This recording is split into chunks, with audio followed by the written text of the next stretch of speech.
Ivan Yagan, nos félicitations pour cette victoire, une victoire méritée, je pense. Hein. Ouais, je pense qu'aujourd'hui, on a fait un bon match. Ok, au niveau de la possession, première mi-temps, on a quand même eu difficile, on ne s'est pas bien trouvé. Mais on a quand même fait un press haut. Ils ont eu quelques occasions. Au début de match, on a eu un peu difficile quand même. Après, heureusement, on marque. Puis on a ce penalty. Et deuxième mi-temps, je pense que voilà, on a fait un bloc plus bas. Et on est passé en contre, on a eu plein d'occasions. On devait tuer le match bien avant. On s'est mis un peu en difficulté. Mais je pense qu'aujourd'hui, on n'a pas fait un grand match quand même. Mais on a eu cette combativité qui nous a permis de marquer tous les buts qu'on a marqués. Quoi. Deux super buts de vous. Le premier sur penalty, le deuxième, c'était vraiment magnifique. Hein. Quand est-ce que vous saviez que vous allez placer ce ballon dans la lucarne? En fait, l'action juste avant, je vais en 1 contre 1. Je pensais qu'il allait m'anticiper parce que je rentre souvent sur mon pied droit. Puis il ne m'a pas anticipé. Je me suis dit la prochaine fois, je vais rentrer parce que j'aime bien la faire celle-là. Mais comme j'aime bien varier aussi, c'est pour mettre en difficulté un peu le défenseur. Mais comme l'action d'avant, j'ai vu qu'il m'a anticipé, j'ai dit, tu sais quoi, je vais rentrer, je vais envelopper. Merci. On enchaîne avec Kevin Lefebvre. Kevin, comment est-ce que vous vous sentez après cette nouvelle défaite? Pas un petit peu abattu forcément parce que on était venu ici avec des bonnes intentions malgré qu'en ce moment on n'est pas très bien et malheureusement on en prend 4 encore. On fait une bonne première mi-temps où on doit revenir au minimum avec le match nul à la mi-temps et derrière on y croit encore à la mi-temps et malheureusement je sais pas exactement ce qui s'est passé en deuxième mi-temps.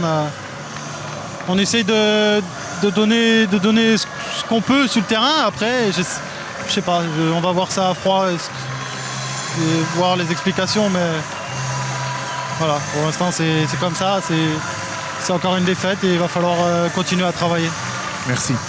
William Salvadori, est-ce qu'on peut dire que le résultat de 4-1, une nouvelle lourde défaite pour Tubize, est justifié? Justifié, quoi qu'il en soit, il est là. Après, moi, je le trouve un petit peu dur parce que sur la première mi-temps, on fait une mi-temps un peu correcte. On prend un but avec plusieurs situations pour nous qu'on ne concrétise pas. Le cercle était plus réaliste que nous. Derrière, on égalise. On prend ce but sur penalty où on fait une petite erreur individuelle, je pense, au départ et à l'arrivée de l'action. Donc ça fait 2. Derrière, on arrive à la mi-temps à 1-2. Derrière, deuxième mi-temps, on a essayé tant bien que mal de jouer. Je trouve qu'on a encore eu pas mal d'occasions. Et derrière, le cercle, je tiens à les féliciter parce qu'ils ont été très réalistes. On prend un but à 3-4 minutes de la fin et puis un dans les arrêts de jeu. Donc ouais, le score est un peu lourd. Après, c'est dommage parce que les garçons ont travaillé. On a fait une belle semaine de travail. Aujourd'hui, on n'est pas récompensé. C'est comme ça, c'est le foot. Espérons que ça tourne. Comment est-ce que vous avez, personnellement, vécu ce match en tant qu'entraîneur principal de Tubize? Je l'ai vécu un petit peu de la même façon que quand j'étais adjoint, c'est-à-dire sauf qu'il a fallu animer. C'est le foot, on est confronté à des événements, il y a toujours des gens qui arrivent, des gens qui partent. Là, c'est un peu prématuré, mais bon, il a bien fallu se remettre au travail, on l'a fait. Les joueurs l'ont fait, ils ont été pros. Je vous dis, ce soir, c'est dommage parce qu'ils ne sont pas récompensés. Ils ont fourni des gros efforts toute la semaine. Ce soir aussi, on est allé dans le vestiaire, vous allez voir, hein, ils sont lessivés. Mais bon, c'est comme ça, on n'a pas été réaliste et puis on a été punis. On a eu trop de déchets techniques pour moi. Après, ça engage que moi, mais si on n'arrive pas à gommer toutes ces petites erreurs de passes rendues, ballons perdus assez rapidement, ça risque d'être compliqué quand même. Merci. Vince Vraar, hoe tevreden ben je na deze eerste zege van het seizoen?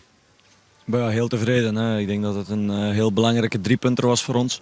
Zeker voor het vertrouwen van de speler. Je werkt heel hard, we hebben een hele goede voorbereiding gehad. Maar dan die eerste 2 wedstrijden blijven toch steken. Enerzijds op een gelijkspel tegen Antwerpen en dan nederlaag tegen Lierse. Dus het was gewoon van gigantisch groot belang dat we deze wedstrijd wonnen om de aansluiting te behouden. En ik denk dat we nu een goede uitgangspositie hebben om de komende matchen aan te vangen. Ben je tevreden over alles wat je zag vandaag in het spel?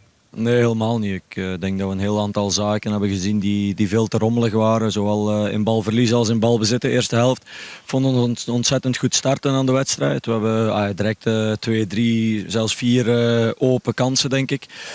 Natuurlijk, als je die mist, dan wordt het even moeilijk. Dan doen we nog een aantal onnodige balverliezen wat tot counters van hun leidt. Dus ik vond het al bij al wat rommelig. Maar er valt niks af te dingen op die zegen. Hè. Ook qua efficiëntie. Als we iets of wat efficiënt zijn vandaag, dan maken we er 6 of 7 denk ik. Maar goed, al bij al 4-1, dat staat wel. En het is een oververdiende overwinning.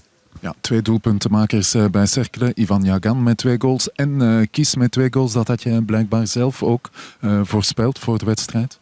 Is dat zo, ja? Ja, goed. Je ziet op training dat Tomislav gigantisch veel kwaliteiten heeft. Alleen tijdens de eerste helft laat hij natuurlijk 2 kansen liggen. Maar goed, het toont ook zijn kwaliteit dat hij er dan zelf in blijft geloven. En dat hij uiteindelijk toch nog goed is voor 2 doelpunten. Ivan is iemand die zichzelf beloont voor het harde werk. Hij heeft ontzettend veel kwaliteiten. Maar als ik zie het aantal kilometers dat hij ook aflegt in balverlies, is echt een voorbeeld voor de rest van de ploeg. En ik gun het hem van harte, die mooie goal. Dankjewel.